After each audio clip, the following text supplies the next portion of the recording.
Please. So thank you very much for this presentation. Well, allow me now just to go and touch upon, since we talked about two ICLs, and I saw Dr. Mohammed Husni removing the ICREL with the loading forceps of the Vizan. When you were removing it from the AZ, I'm just kidding. So they will be upset. The Vizan will not be happy to use their forceps. So first of all, I would like just to ask the panel, those who are doing ICLs frequently, what is your best way to measure the white to white or to size your ICL? Because this is one of the most common challenges, and there are lots of ways to do it, but there is no perfect way. So just what is your best, and we'll go. I'm lucky that I do IOL Master, Pentacam, now the MS-39, and the Cassia. So which one is your best? How do you Usually I trust the Cassia better than the other two, okay? But I always take a look at the three of them to see if they agree, if there is not a lot of discrepancy between them. If they disagree, you go with Cassia. Yeah, I would say yes. You don't have that. That's a tricky question. Yeah, I think I already mentioned my approach, but it's a combination from IOL Master and Pentacam, and now MS-39. Yeah, we have the anterior and we have the Cassia. The anterior is quite nice. It's very accurate, and the details are clear. So I use the anterior and I use the Nakamura, which I put onto a spreadsheet, and I use that, and it keeps me out of trouble. Great. So I have this question. Again, what do you think of white to white? What I think of it? Because this is the recommendation is to go with white to white, and so many people practice. I'm just trying. So we use the OBSCAN white to white. Sometimes because no, what do you think of white to white to decide on the sizing? Because this is what the recommendation. You get me? Well, I explained to my patient, this is one thing we could not measure. We calculated, and that's why it's a source of error. I mean the white to white with caliper, because people goes with caliper. This is what most of the people, I see Dr. Mohammed Husni would like really to go with that.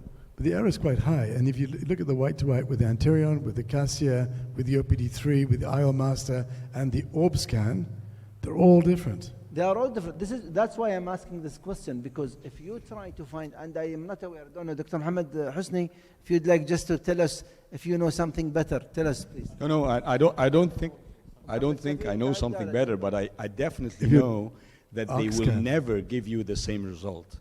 All these machines are different. And there has been a recent trial, I think a published trial, it was done in the Philippines. And they report that the white to white corresponds to the ORB-SCAN measurement. So the ORB-SCAN and the white to white are pretty much the same. And by doing the white to white measurement, they actually did it in two ways. The usual caliper that we use, and there was a fancy vernier caliper that actually has a small screen that tells you exactly the white to white. And they relied on the white to white and sort of validated all the rest of the machines to it. They found that the ORB-SCAN is pretty much the same. They found that the Pentacam is always a little bit more, but in the neighborhood of 0.2 to 0.3.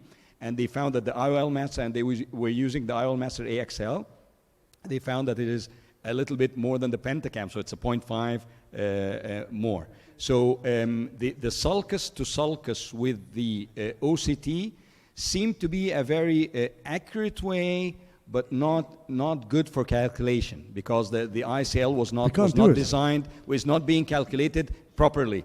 So it's being calculated to the obvious white to white. So I think it's something that, you know. How do you measure the sulcus to sulcus with the OCT?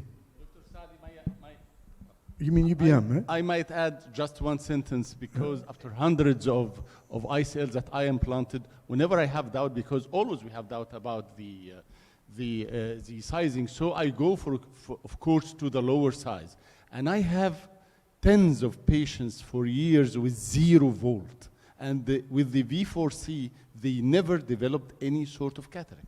So this is to be mentioned, because I mean, the classical teaching Not is yet. that don't go for 0 volt. But I do the opposite, because after the V4C with the central hole, there is no chance to have cataract. On the other hand, if you have a high volt, it would give you a headache and a hard time, and you have to explant it the next day because of the iris chafing, the closure of the anterior chamber, and so on. I'm going to give your question a twist. I think that we would not be talking about white-to-white measurements that much if they provided us with a lens that has a wider range of sizes. So right now, the jumps are too big. That's the problem. And we've talked to the companies, all the users have talked to them directly. They know it. They seem to have a problem there. But I think that's the main issue. I agree. I think the jumps, especially with the large lenses. Allow me just to move to you, Dr. Mohammed Husni. You have used the iCREL, and we've been using Vizan for so long. Yeah. Now, the design. You don't have a central hole, right? No, it does. Right? Great. All of what them about have the now. rotation? Now, using this material, it's tougher compared to the Collamer. And how do you find this in terms of rotation? Because when you rotate it intraoperatively, and does it rotate postoperatively, and the sizing is a problem? Because these are the areas we would love to hear. If you go, because this lens is still new, not so many people have experience with. Can you elaborate about the rotation rate? How does that go with your cataract? What if you have a low volt?